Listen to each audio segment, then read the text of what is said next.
it is a mystery, and this is putting a lot of burden on us, all of us, that everybody is seeking for information just as we do. And they think that we have answers. Unfortunately, we don't.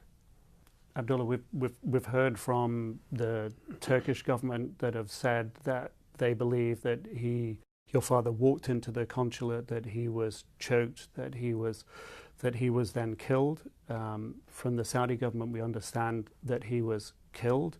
Until now, it's vague, like it's the story, like the details, what exactly happened inside.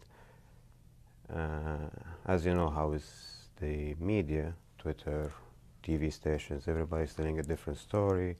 And for me, I'm trying to simplify it as much as possible, that he died, yeah. And as simple as that. And you were the last one of your father's children to see him. You saw him 2 months ago in Turkey. How was he then? He was happy. It was a very good opportunity for me to see him.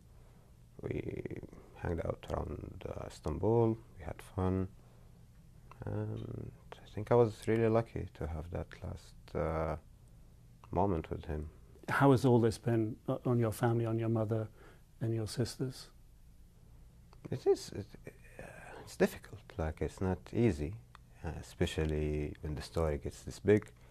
It's not an easy it's confusing. Even the way we grieve, it's a bit confusing, like, because we're grieving, at the same time we're looking at the media and the misinformation. Like, there's a lot of ups and downs. It's not a normal situation. Like, it's not a normal death at all.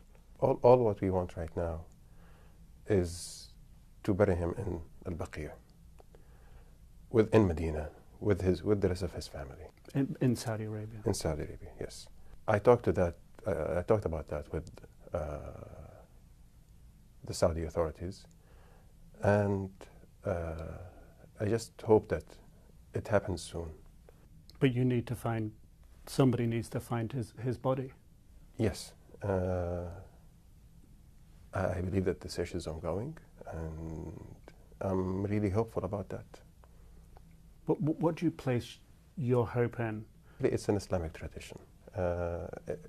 It's not only Islamic, it's basic humanitarian issue. We just need to make sure that he rests in peace. Until now, I still can't believe that he's dead. I know, I mean, it's not sinking in with me emotionally. He has deceased, for sure. But the emotional burden that is coming with the puzzle is really big. When you went into your father's apartment here in the United States, you discovered something that made you realize just how important his grandchildren were to him. Can you tell us about that? Going to the apartment, that was maybe the most emotional moment I had, like, in this past days.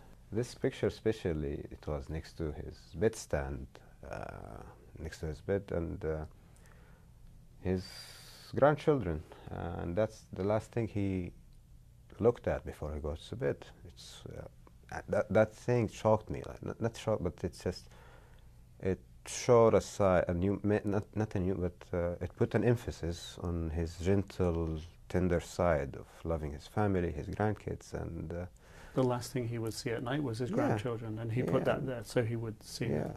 It's just something huge, and it touched me personally, like, and all of the family when they knew about it. What are you proudest of?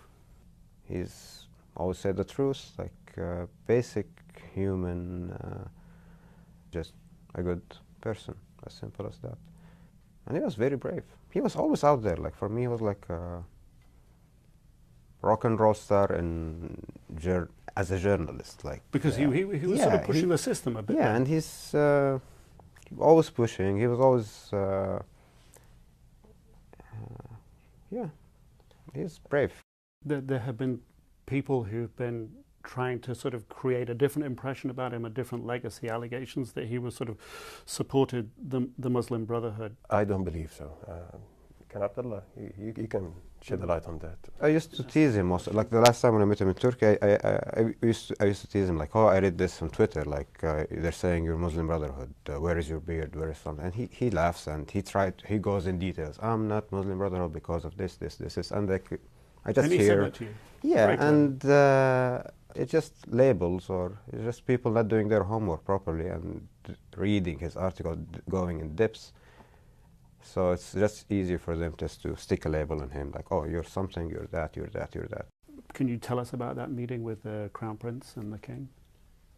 Yeah, in that meeting with the King and the Crown Prince, when I went there with my Uncle Sahel, the King has stressed that everybody involved will be brought to justice. And I have faith in that. This will happen. You're placing your faith in the King? Yes. Something bad happened. Something might be, but I really hope that whatever happened, it was just, it wasn't painful for him or something like that, or just it was quick, or he had a peaceful death. That's what I wish for. I'm not sure. I'm just waiting for the facts to come out. It's, for me, it's just death. I know that he's dead. All I'm waiting for is for the investigation to be over, so the facts can turn out. How do you think your father would want to be remembered?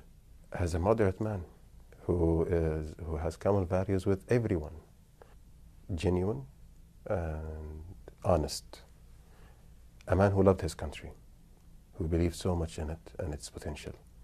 Jamal was never a dissident. He believed in the monarchy, that it is the thing that is keeping the country together.